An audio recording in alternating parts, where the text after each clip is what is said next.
ایک مرتبہ حضرت موسیٰ علیہ السلام کی قوم نے عجیب سوال کیا۔ انہوں نے کہا، کیا آپ کا رب سوتا ہے؟ یہ سوال بے ادبی بھرا تھا۔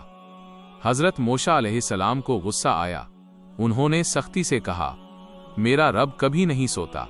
لیکن اللہ تعالیٰ نے چاہا کہ ان کی قوم کو بات صرف الفاظ سے نہیں مثال سے سمجھائی جائے۔ اللہ تعالیٰ نے حضرت موسیٰ علیہ السلام کو وحی بھیجی، اے موسیٰ، 2 پیالے پانی سے بھر کر رات بھر کھڑے رہنا، دھیان رکھنا کہ یہ پیالے گرنے نہ پائیں۔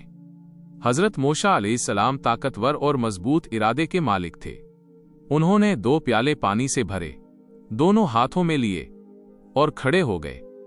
رات کا سفر رات گہری ہوتی گئی، خاموشی چھا گئی، تھکن محسوس ہونے لگی، لیکن موسیٰ علیہ السلام مضبوطی سے کھڑے رہے۔ تھوڑی دیر بعد ان پر نیند کا ہلکا سا غلبہ ہوا۔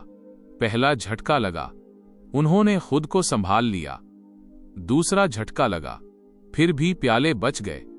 لیکن تیسری بار جب نیند زیادہ حاوی ہوئی، ان کے ہاتھ سے پیالے پھسل گئے، پیالے زمین پر گر کر ٹوٹ گئے، پانی بہہ گیا۔ رات کی خاموشی میں صرف ٹوٹنے کی آواز گونجی۔ اللہ کا، اے موسیٰ، یہ صرف سمجھانے کے لیے تھا۔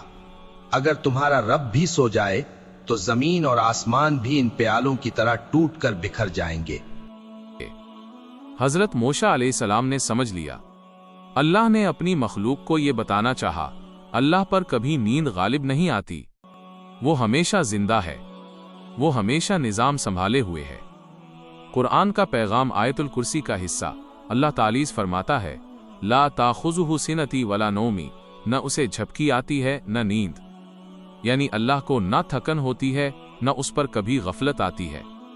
اس واقعہ کا واضح، انسان سوتا ہے، انسان تھکتا ہے، لیکن اللہ نہ سوتا ہے نہ تھکتا ہے، اسی لیے کائنات قیام ہے۔ انسان سوتا ہے، انسان تھکتا ہے، لیکن اللہ کبھی نہیں سوتا۔ اگر ایک پل کے لیے بھی اللہ کا نظام رک جائے تو زمین اور آسمان ٹوٹ کر بکھر جائیں گے۔